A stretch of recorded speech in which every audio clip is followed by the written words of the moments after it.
हरे कृष्णा। कि भगवान का जो नाम है वो किस प्रकार से हमारे जीवन का मंगल करता है और हम किस तरह से जो है उस नाम का रस आस्वादन कर सकते हैं अपने जीवन में, भक्ति में जीवन में।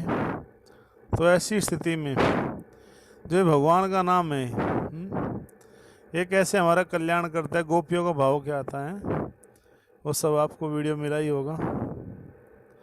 तो आज हम थोड़ा कथा में आगे बढ़ेंगे। और जब महाराज परीक्षित ने ये सब देखा और वे अपने घोड़े पर सवार थे, इस तरह से जो है महाराज परीक्षित जो है वो अपने राज्य में इस प्रकार से भ्रमण कर रहे थे। और भ्रमण करते करते एक बार जो है महाराज परीक्षित जो है तो अपने राज्य में भ्रमण कर रहे थे। यहाँ पर जो है थोड़ा सा जो है आज कौन बता रहे हैं, सूत गोस्वामी जी बता रहे हैं। क्या बता रहे हैं, कह रहे हैं कि भगवान श्री कृष्ण के जो अद्भुत कार्य हैं, जो मतलब सबको आश्चर्यचकित करने वाले हैं, उनकी कृपा से महाराज जो परीक्षित हैं वो अपने जो द्रोणाचार्य के जो पुत्र है अश्वत्थामा, उसके अस्त्र से भी जब वे अपने माता के गर्भ में थे उनके ऊपर प्रहार किया गया तो इस प्रकार वे जलाए नहीं जा सके। अर्थात भगवान ने अपने हेतु की कृपा के कारण जो बचा लिया किसको, परीक्षित महाराज को, ऐसे कष्ट की स्थिति में भी। और कह रहे कि इसके अतिरिक्त संसार में महाराज परीक्षित की इच्छा से ही जो भगवान के सदैव शरणागत रहते हैं, भगवान श्री कृष्ण के कुछ भक्त जो जैसे कि परीक्षित महाराज हैं, ऐसे ही जो भक्त जो है क्या होते हैं, शरणागत होते हैं भगवान के। वे इस जगत में भगवान के द्वारा बचा लिए जाते हैं। शरणागत भक्तों की भगवान रक्षा करते हैं। ये उदाहरण मिलता हमें परीक्षित महाराज के जीवन से। उनके जीवन में कष्ट आया, समस्या आई, लेकिन फिर भी भगवान ने क्यों कर लिया, बचा लिया। नो क्यों बचा लिया, क्योंकि वे भगवान के शरणागत थे। तो शरणागत जीवों का संसार में कोई भी कुछ नहीं बिगाड़ सकता। बस बेशर्ते हमें बस भगवान के समर्पण हो जाना चाहिए। इस प्रकार कहते हैं। उसके पश्चात हम अपने समस्त संज्ञों को छोड़ करके जो महाराज परीक्षित है, राजा ने जो है शिष्य रूप में जो वेद व्यास जी के जो पुत्र है, कौन वेद व्यास जी के पुत्र कौन है, कौन बताएंगे, वेद व्यास जी के पुत्र का नाम बताइए, बताइए बताइए। वेद व्यास जी के जो पुत्र है उनका नाम क्या है, कौन है, नहीं बताएंगे आप लोग। वेद व्यास जी जिन्होंने सारा वैदिक साहित्य लिखा, भागवतम लिखा, सब कुछ, उनके पुत्र कौन है, बोल गए, अरे वाह वाह। सुखदेव गोस्वामी जी, थैंक यू माता जी, थैंक यू। सुखदेव गोस्वामी जी तो है। तो सुखदेव गोस्वामी जी के वे शिष्य बन गए। शिष्य का मतलब है कि उनसे भागवत कथा सुनना, ग्रहण किस प्रकार से भगवान का जो वास्तविक जो है जो रूप है, जो वास्तविक स्थिति है, उसको वे क्या हो गए, समझ गए। और कह रहे सुखदेव गोस्वामी जी कि ये सब इसलिए हो पाया क्योंकि जिन्होंने वैदिक स्तोत्रों से भगवान की स्तुति किए जाने वाले, भगवान की कथाओं में निरंतर अपने मन को लगा लिया है, अपना जीवन जो है समर्पित कर रखा है, और जो भगवान के चरण कमलों को स्मरण करते हैं, उनको जीवन के अंत में भी भगवान श्री हरि कई दर्शन होते हैं। ऐसे भक्तों को डरने की आवश्यकता नहीं है। अर्थात जो लोग भगवान के शरणागत है, समर्पित है, ऐसे लोगों को डरने की आवश्यकता नहीं होती है। डर किसको लगता है, जो भगवान के शरणागत नहीं है, समर्पण नहीं जिन्होंने किया, उनको डर लगता है। मेरे तो गिरधर गोपाल दूजे न कोय, जाके सिर मोर मुकुट सोई मेरे पति हुए। मीरा बाली जी कह रही है कि मेरे तो जो है गिरधर गोपाल है, दूसरा कोई नहीं है जगत में। तुम सब सहारे दुनिया के, मेरा सहारा तू ही तू है। कि संसार के बहुत सारे सहारे हो सकते हैं, लेकिन भक्तों के जो सहारे हैं वो भगवान ही है। इस प्रकार से ऐसे लोगों को अंतिम समय में भी जो पूरी तरह से शरणागत हो जाते भगवान के, अंतिम समय में उनको आवश्यकता नहीं है डरने की। डर उनको लगता है कि जिनका समर्पण नहीं होता है, जिनकी बुद्धि जो है, जिनका जीवन पाप से भरा होता है, ऐसे लोगों को डर लगता है, ऐसे लोग रोते तड़पते चिल्लाते हैं बचाओ, लेकिन कोई बचा नहीं पाता। मृत्यु है सर्वस्व चाहम, भगवान कह रहे कि मृत्यु रूप में आता हूँ, सब जो पापी लोग हैं उनको ले जाने के लिए, उनको दंड देने के लिए मैं मृत्यु रूप में आता हूँ। मृत्यु के रूप में लास्ट में जब भगवान आएंगे तो उस समय जब आपने जो भी सब प्रयास किया है उसका सबका फल मिल सकता है आपको। ये आवश्यक है कि हम भजन करते हैं अपने जीवन में, कृष्ण की भक्ति जब हम करेंगे, कृष्ण प्रेम के लिए अपने जीवन में प्रयास करेंगे, तो वो सारे कार्यकलाप स्वतः ही क्या हो जाएंगे, जीवन के अनुकूल हो जाएंगे। तो यहाँ पर कहा गया है कि जो भक्ति है वो सर्वोपरि है जीवन में, लेकिन कहा कि जिन्होंने वैदिक स्तोत्रों के द्वारा जो है क्या कर ली, भगवान की लीला का आस्वादन कर लिया अपने जीवन में, वैसे लोग कभी भी डरते नहीं, उनके मन में कभी भी भ्रांति या संशय नहीं रहता है। जब तक अभिमन्यु का महान, कह रहे कि जब तक अभिमन्यु का महान पुत्र, अभिमन्यु का पुत्र कौन है, कौन बताएगा? अभिमन्यु के पुत्र कौन है?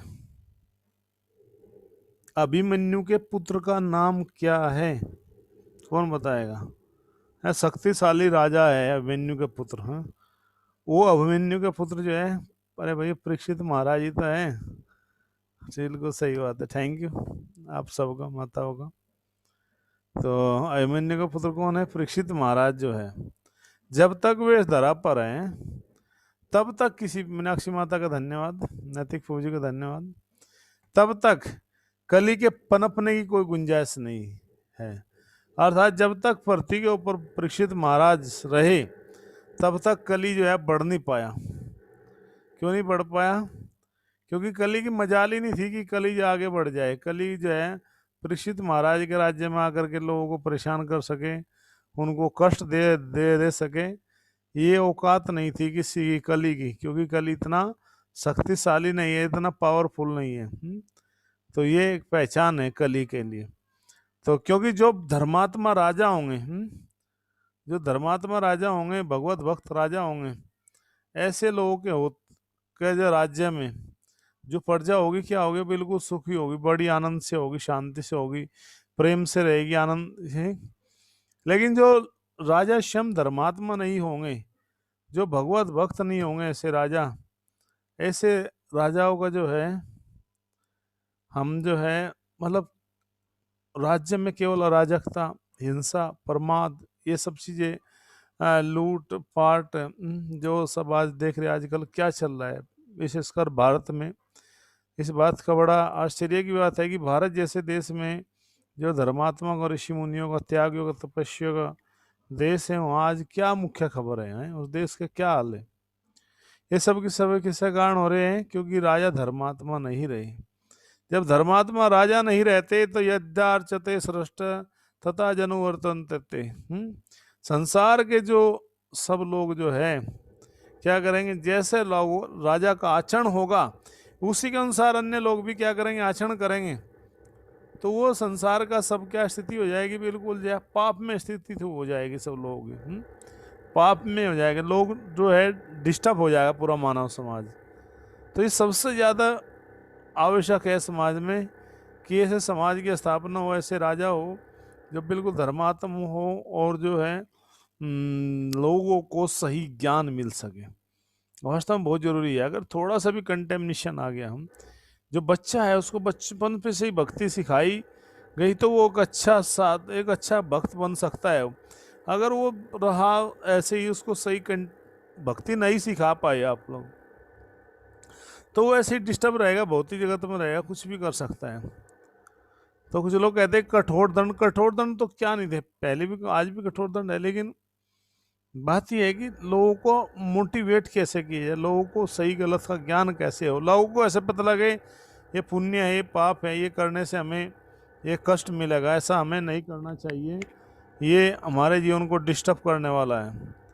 तो कह रहे कि इस प्रकार से जो है महाराज परीक्षित जो है अपने राज्य में रहते थे, और जिस क्षण भगवान श्री कृष्ण ने इस पृथ्वी को छोड़ा था, उसी समय जो है जितने भी सारे अधार्मिक कृत्य थे, सारे के जो है काम को जो है पाप को बढ़ावा देने वाले थे, वो सब के सभी संसार में आ गए थे।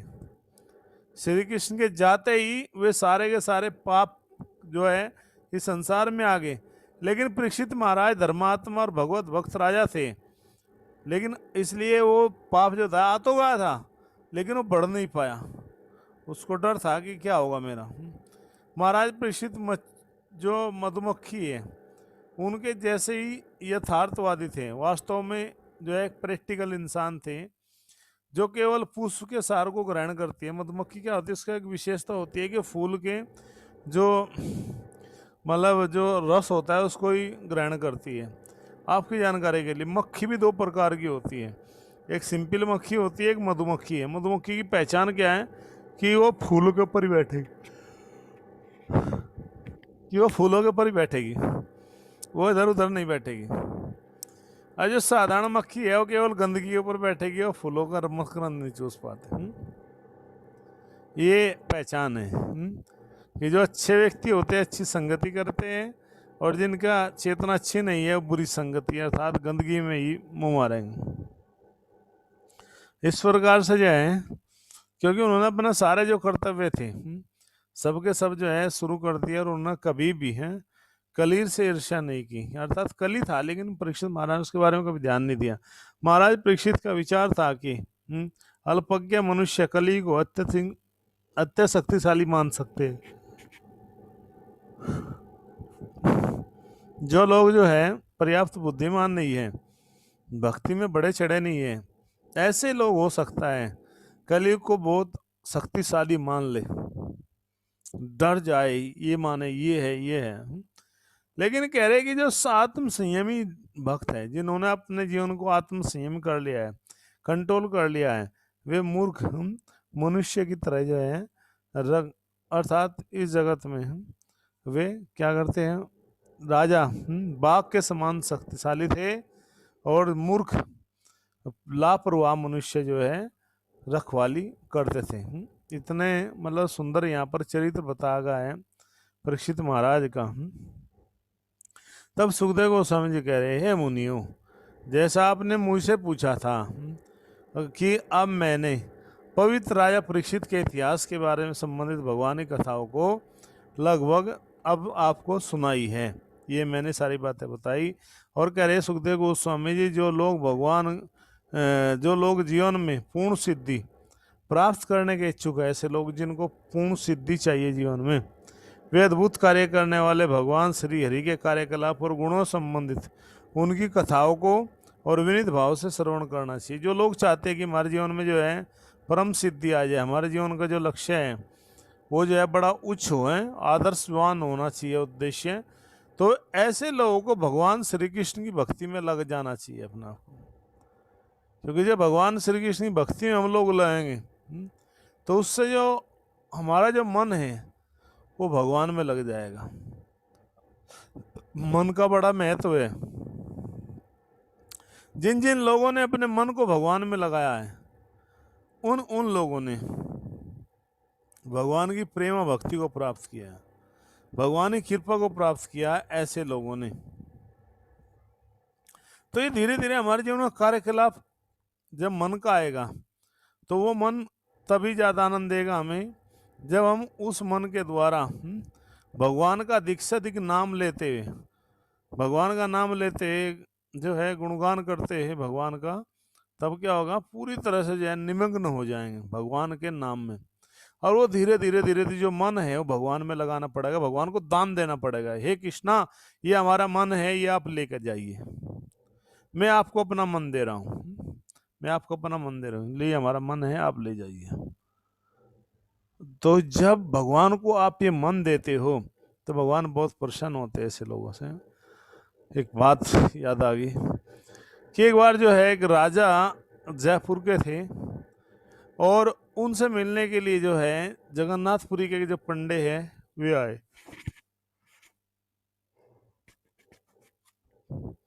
तो भगवान के लिए क्या लेकर के आए, राजा के लिए भगवान जगन्नाथ जी का महाप्रसाद लेकर के आए, पूरा बहुत सुंदर।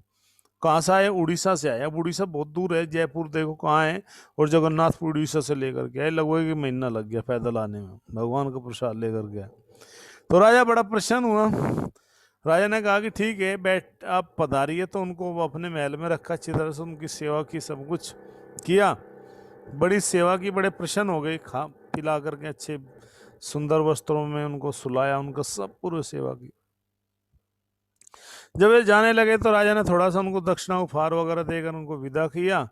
जैसे ही वो ब्राह्मण बाहर निकल ही रहे थे महल से, तभी ऊपर से आवाज आती है। किसकी आवाज आती है महल से? वो है राजा की पुत्री अर्थात राजकुमारी की आवाज आती है। वो कहती है रुकना ब्राह्मण, 1 मिनट। तो जो पंडित थे ब्राह्मण थे वो रुक गए, भाई सब हो सकता है शायद कुछ विशेष आज कुछ गिफ्ट वगैरह मिलने वाला होगा तो होगा। तो रुक के बोला हाँ बताइए देवी, क्या बात कहनी है आपको, या आप क्या कहना चाहते हो? तो उस राजकुमारी ने कहा कि हे ब्राह्मण, मेरी इच्छा है कि मुझे पता चला है कि जब भगवान द्वारिका जा रहे थे, मथुरा जा रहे थे, क्या करने के लिए? कंस का वध करने के लिए। तो उस समय गोपियों से भगवान ने कहा था कि हे गोपियों, ये मेरा मन है, ये मैं आपको दे करके जा रहा हूँ, मेरे मन का स्मरण करोगे तो अर्थात मेरा स्मरण होगा, तुम मेरे साथ में ही रहोगे। तो भगवान ने, इसका मतलब श्री कृष्ण के पास उनका मन नहीं है। कितने आश्चर्य की बात है कि श्री कृष्ण जो है, मतलब उनके पास अपना मन नहीं है, वो तो दे चुके हैं गोपियों को। अब हे जो है, ये बात उन्होंने बताई नहीं, लेकिन मन में चल रहा है उसके। ब्राह्मणों क्या बताया कि आप जा रहे हो, आपकी विदाई होगी? बोला हाँ। बोल रहे ये जो है उपहार है छोटा सा जगन्नाथ जी के लिए, ये जो है ये जगन्नाथ जी को उपहार दे देना आप। तो जैसे ही वो उपहार दिया जगन्नाथ जी के लिए, उस ब्राह्मण से, उन पंडित से जो है राजकुमारी ने तो लेकर चल दिए। चलते गए चलते गए चलते गए, तो उनके पास में जो भारी जो वो संदूक था, मतलब बहुत बड़ा जो है संदूक था, तो बड़े प्रसन्न हुए कि हो सकता है आज तो इसमें बहुत अच्छी चीजें होगी, चलो बढ़िया है भाई, ब्राह्मण भगवान का हक है तो हमारा भी हक है, हम भगवान की तो दास है, सेवक है। थोड़ी देर जो है चलता गया, जब लगभग वो जगन्नाथपुरी के आसपास पहुंचेगा, तो उस समय उसको याद आया, ओहो ये मैं बोझ ऐसे ही उठा के चल रहा हूँ, इसको मुझे देख लेना चाहिए, चेक कर लेना चाहिए। जबकि राजकुमारी ने कहा था कि आप इसको खोल के मत देखना, इसको जगन्नाथ जी के सामने ही खोलना। अब वो भैया फंस गया, वो सोचे भाई क्या करूँ क्या ना करूँ, और भैया अगर मंदिर में देना पड़ गया तो पंगा हो जाएगा, मैं क्या रखूँ अपने पास में। एक काम करता हूँ, पहले पता कर लेता हूँ इसमें है क्या। ये सब चीजें जो है उसके दिमाग में आएगी, भाई चलो पता कर लेते इसमें अंदर है क्या। तो उसने क्या किया, उसको संदूक को पकड़ा, जबकि जगन्नाथपुरी के पास ही पहुंच गया था चलते चलते, तो देखा उसमें से एक छोटा संदूक और निकला, फिर उसको भी तोड़ा, उसका लोक तोड़ा, फिर और संदूक हो छोटा निकला, फिर और ऐसे होते होते इतने बड़े संगीत जो है संदूक में से एक छोटा सा जो है क्या रह गया, पुर्जा रह गया, एक छोटा सा जो है भगवान का एक वस्तु रह गई। अब जैसे संदूक को उसने खोला और वो आश्चर्यचकित हुआ, 3-4 संदूक खोले ना, बड़ा छोटा छोटा छोटा, जब लास्ट वाला खोला तो उसमें से एक कागज का टुकड़ा निकला। वो सोचा ओहो, शायद यही मैप होगा गुफा का, रास्ते का, जहाँ से हम धन लूट का अमीर बन सकते हैं। लोग ऐसे सोचते हैं जब कोई अवसर मिलता है।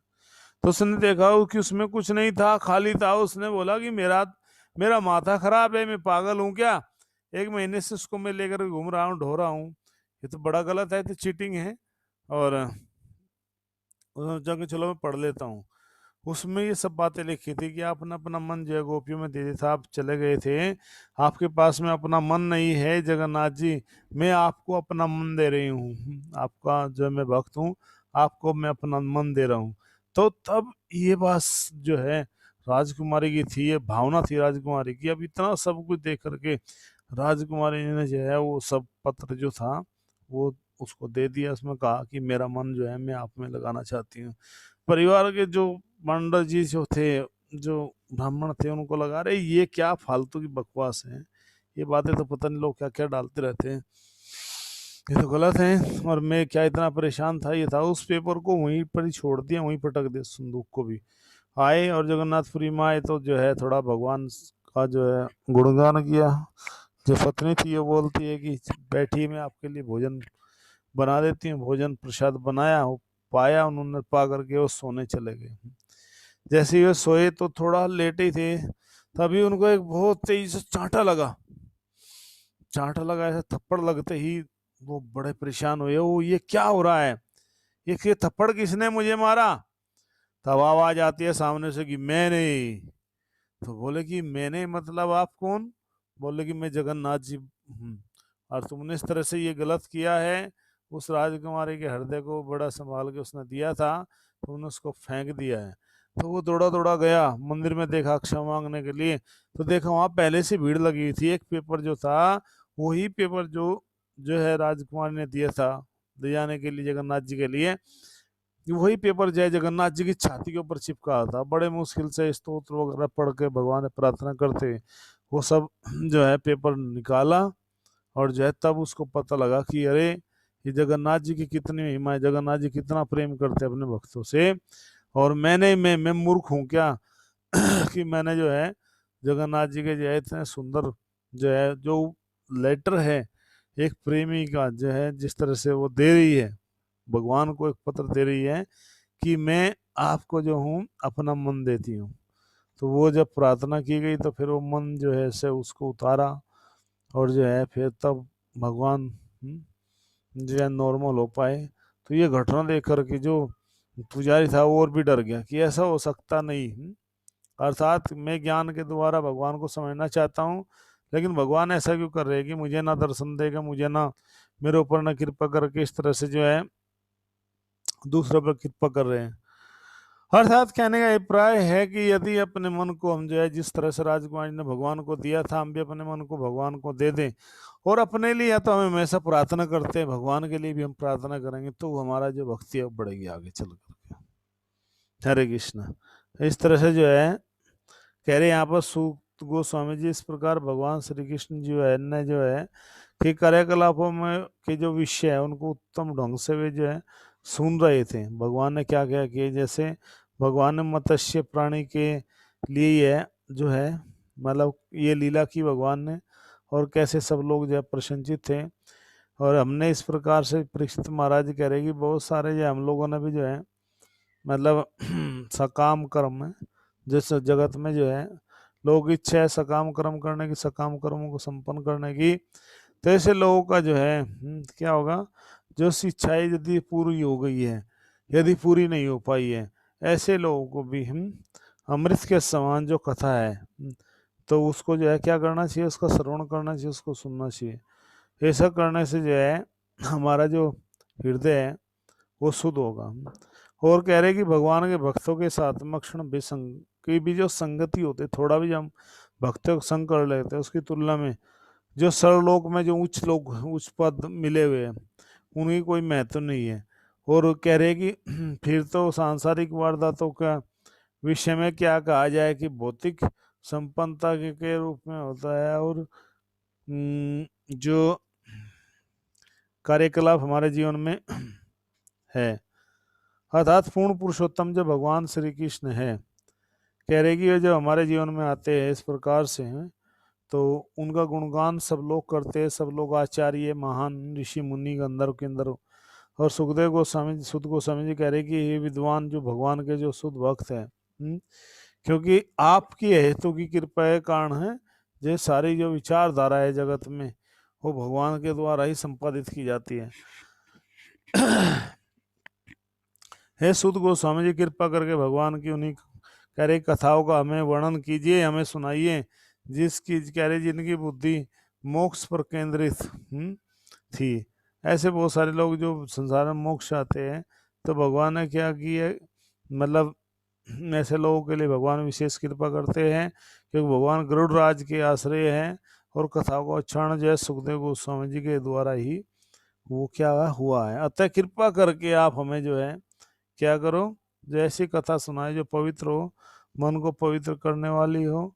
और महाराज युधिष्ठिर ने उस सबको जो है क्या किया, फटाफट बोलते गए। कथा में जो है अत्यंत प्रिय है ऐसे भक्तों को, जिन भक्तों का नाम रुचि जो है भगवान के श्री कृष्ण में जो है मतलब डूबी हुई है। इस प्रकार से कह रहे कि जो लोग भगवान के नाम में जो है आनंद लेते हैं, डूब जाते हैं भगवान की भक्ति करने के लिए भगवान के जो है भक्तों के साथ में, तो कह रहे कि ऐसे भक्तों के लिए जो है क्या कहा है, जब महान भक्तों के निर्देश में अनंत पवित्र नाम का क्या कीर्तन करते हैं, जिनकी भगवान की जो शक्ति है वो असीम है, जो अनंत है और दिव्य गुणों से भरपूर है। ऐसे भगवान का जो है क्या करना चाहिए, हमें गुणगान करना चाहिए। अब ये निश्चित होगा कि भगवान जो है अनंत है और उनके समान संसार में कोई भी दूसरी वस्तु नहीं है। भगवान जो है क्या हो चुके हैं, अनंत हो चुके हैं।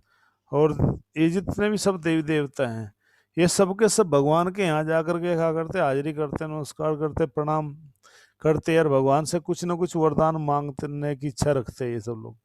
लेकिन जो भगवान के जो भक्त हैं, कह रहे कि श्री कृष्ण के अलावा संसार में भला ऐसा कौन होगा, जो भगवान के जो है जो जल है उसको भी क्या करते, स्वीकार कर लेते महान भक्तों के अनुसार।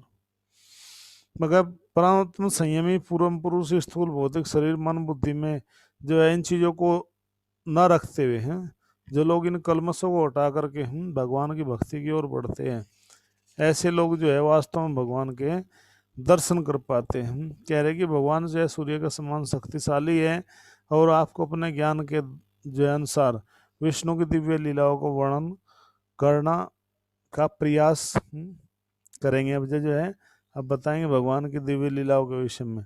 एक बार सुखदेव गोस्वामी जी थे, क्यों, क्योंकि सुखदेव गोस्वामी जी बता रहे हैं यहाँ पर कि असल में एक घटना हुई थी राजा के सामने। क्या हुई थी कि राजा शिकार करने के लिए निकला, शिकार करने के लिए जैसे ही वो निकला बेचारा, तो रास्ते में जो है वो देखते हैं हिरण का पीछा करते करते जितने भी सब सैनिक थे उस सब के सब पीछे रह गए। राजा परीक्षित आगे निकलते गए और जैसे ही वो बेचारे जो है इतनी दूर से जो है चल रहे थे, तो तब भी एक जो है क्या होता है, उनकी प्यास लग जाती है अचानक। जैसे उनको प्यास लगती है, वो पानी के लिए इधर उधर दौड़ते हैं, लेकिन वहाँ पर जंगलों में पानी नहीं होता। फिर पेड़ पर चढ़ कर देखते हैं, क्योंकि जहाँ पक्षी मंडरा रहे होते हैं वो जल का स्रोत होता है। तो वहाँ पर जो है वे गए और देखा कि वहाँ पर एक बहुत सुंदर आश्रम है, जो है शमीक ऋषि जी का आश्रम है। अब उस आश्रम में जब गए तो उन्होंने क्या किया था कि वो सोने का मुकुट पहना हुआ था। कल वरदान दिया था ना, सोने में 5 स्थान सोना बताया था, पारिजात कनक। तो वो मुकुट पहन रखा था, जिसको भीमसेन जो है जरासंध को मार करके लेकर के आए थे। जरासंध जो भगवान कृष्ण के जो जरासंध एक राजा हुआ है, और ये आपका बिहार में ही जो है एक स्थान है, वहाँ का वो राजा था, मैंने थोड़ा नाम याद नहीं आ रहा है। तो उसको युद्ध किया, अर्जुन भी थे, भगवान श्री कृष्ण और भीम तीनों गए थे। तो उसने कहा था कि मैं तो जो है भीमसेन की खेल में युद्ध करना चाहता हूँ, ना आपसे करूँ ना अर्जुन से। तब भीमसेन ने क्या किया, उसको जो है पूरा मारा, पूरा जो है बुरी तरह से उसको घायल कर दिया है, जरासंध को। तो इस प्रकार से जो है ये जरासंध का छोटा शॉर्ट है। तो राजा परीक्षित जैसे ही आगे बढ़े, कहाँ पर गए, जंगल में गए, और जंगल में जैसे ही वो थोड़ा आगे गए तो जल देखा, जल के सीधे गए तो वहाँ एक आश्रम था। आश्रम जो था शमीक ऋषि का था। शमीक ऋषि जो थे उस आश्रम में बैठ करके ध्यान कर रहे थे, तपस्या कर रहे थे। जब वे ध्यान या तपस्या कर रहे थे तो राजा ने कहा कि हे ऋषिवर, मुझे जल चाहिए, हमें प्यास लगी है, जल दीजिए जल।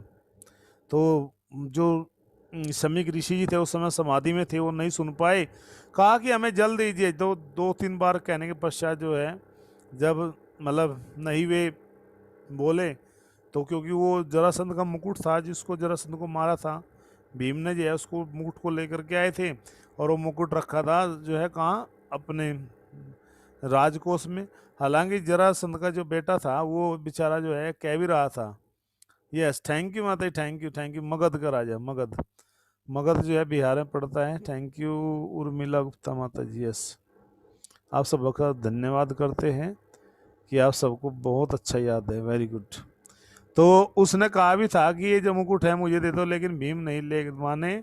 और एक दिन जो है राजा के मन में आया कि अरे हाँ, सोना देख रहे थे, खजाना देख रहे थे, तो मन में आया कि अरे इतना सुंदर जो है क्या होगा, ये मुकुट है और हमने कभी इसको पहना नहीं, क्या फायदा होगा, हम राजा कैसे। मन में आया कि चलो आज हम थोड़ा शिकार खेलने के लिए चलते हैं। देखो माया कैसे बड़े बड़े भक्तों को भी जो है ठग लेती है। कैसे कैसे उनकी बुद्धि का विहरण कर लेते, कैसे वो भी जो है इन भौतिक कार्यकलाप में प्रवृत्त हो सकते हैं। इतने महान राजा जिनकी भगवान ने क्षम रक्षा की, वो भी जो है अच्छी चीज बुरी चीज का संगत करने से बुद्धि कैसे बिगड़ती है। हम मन में आ कि अच्छा हमें जो है चलना चाहिए तो चले, तो गए, और जो है ये सब जो है रास्ते में देखा कि भाई मतलब सब लोग पीछे छूटते चले गए, अकेले रह गए, प्यास लगी, देखा ऊपर चढ़ करके कि आश्रम में, वहां पर पहुंचे। आश्रम में पहुंचे तो कहा कि राजन महाराज, महाराज जी, साधु जी, सन्यासी जी, हमें जल्द दीजिए, हमें प्यास लगी है। तो वो समाधि में थे उस समय, उन्होंने नहीं सुना। सम्यक ऋषि ने बोला, अच्छा राजा तुम्हारे सामने खड़ा है और तुम जो है बहाना मार रहे हो, शर्म नहीं आती बिल्कुल भी, जो है मैं तुम्हारा स्वामी हूँ। मतलब जो धर्मात्मा राजा है उसके मुख से भी कैसे ऐसा निकल गया। कभी कभी होता है ना, हम किसी के बारे में बहुत कुछ बोल देते हैं, बाद में पश्चाताप होता है कि नहीं नहीं ऐसा जो है करना नहीं चाहिए था, हमें क्या जरूरत है किसी के बारे में कहने की, हम क्यों किसी की बुराई करें, क्यों किसी से द्वेष करें, क्यों किसी के जो है वो करें, ऐसा होना नहीं चाहिए। और वास्तव में सही बात है, ऐसा होना नहीं चाहिए। कभी कभी फील होता है, किस किस को फील होता है ऐसा, किस किस को फील होता है, कौन बताएगा, कि हम जैसा कभी किसी की बुराई सुन लेते या बोल देते या कह देते या क्रोध कर देते हैं या मुंह मुंह पे कुछ बोल देते हैं, तो बाद में दुख लगता है कि नहीं नहीं ऐसा नहीं करना चाहिए था, ये तो गलत है। माता जी को होता है, अनुपमा तिवारी माता जी कह रही है यस। और कुछ, ठीक है, यस, और कुछ भक्ति को, उर्मिला माता जी, यस ठीक है, बिल्कुल सही बात है। जो जिनको ऐसा होता है तो वास्तव में सतोगुणी पुरुष है। ऐसा होना चाहिए, हमें अपनी गलती का एहसास होना चाहिए। अगर गलती का एहसास नहीं होगा, हमें कौन समझाएगा, फिर हम एक के बाद में दूसरी गलती करते जाएंगे। इस प्रकार से जब हम गलती करते जाएंगे, जरासंध, बिल्कुल सही बात है। कंस के ससुर थे वो मगध का राजा, और कंस का वध करने बाद मथुरा का अग्रसेन, बिल्कुल सही बात है, सही बात है, अग्रसेन बने थे वो, बिल्कुल सही बात है। मगध के राजा थे, मगध बिहार में है, बिहार की राजधानी है पटना, यस। तो मगध में जाना पड़ेगा, देखना पड़ेगा, कोई बात नहीं। तो जो है, थैंक यू माता जी। तो वहाँ पर जो है, अच्छा आपको फील होता है, थैंक यू। तो होना भी चाहिए। अगर पश्चाताप हमारे जीवन में नहीं होगा तो हमारा हृदय कोमल कैसा होगा, नहीं तो फिर हमारे मन में अहंकार आ जाएगा, हम बिल्कुल ईर्ष्या द्वेष से भर जाएंगे, और हम किसी के कहने से कोई मानेंगे भी नहीं, सुनेंगे भी नहीं। ये इसलिए हो रहा है क्योंकि यदि हम अपने मन को सही तरह से कंट्रोल नहीं कर पाते। तो मन को नियंत्रण का मतलब है कि मन हमें विनम्र बना करके रखना चाहिए। जब विनम्र होगा तो सब कुछ ठीक हो जाएगा। तो जब वहाँ पहुंचे और देखा कि अरे तुमने मेरा आज्ञा पालन नहीं किया, मैंने बोला था कि मुझे जल दो, मुझे बहुत प्यास लगी वो है, तो मन में ही तुरंत एक भाव आया। क्या आया कि देखो ये साधु नहीं, ये ढोंगी है, ये हमें देख करके क्या कर रहा है, हमें भी। थैंक यू माता जी, बिल्कुल सही बात है। अनुपमा माता जी कह रही कि उनको भी फील होता है, सही बात होना चाहिए। तो मन में आया कि देखो ये जानबूझ करके ऐसा कर रहा है, अरे तुम क्या साधु हो, आए के पीछे किसी को पूछ भी नहीं सकते। एक कहावत है, आ बैठ पी पानी, तीन चीज कहीं से नहीं लानी। जगत में सम्मान का ही तरीका है। कहते हैं किसी के पास में अगर अच्छी चीज नहीं है तो उसको जो है भोजन खिलाना चाहिए, भोजन नहीं खिला सकता जल पिलाना चाहिए, और जो है आसन देना चाहिए, आसन भी नहीं है तो चटाई बिछाना चाहिए, नीचे झाड़ के जमीन को बिठा सकते हैं। लेकिन कहते हैं कि किसी को मीठे शब्द बोलना है। आवा देखत हर्षत नहीं मन से, आवा देखत हर्षत नहीं है, और मुख से बरसत नहीं फूल, तुलसी वहां न जाइए जहां हृदय बसत शूल। कहते कि किसी को आते हुए देख करके हम हर्षित ना हो, और मुख से उसका फूल ना बरसे। बस ध्यान रखना चाहिए, मुख से जो है मुख से जो है ना फूल ही बरसने चाहिए, मुख से आग नहीं निकलनी चाहिए, बहुत जरूरी है। कभी कभी हो जाता है प्रचारक भक्तों के साथ में जो है ऐसे कि भाई वो किसी के यहाँ पर जाते हैं और घर वाले खुश नहीं है, यानी घर में एक बंदा खुश है लेकिन बाकी घर के सदस्य खुश नहीं है।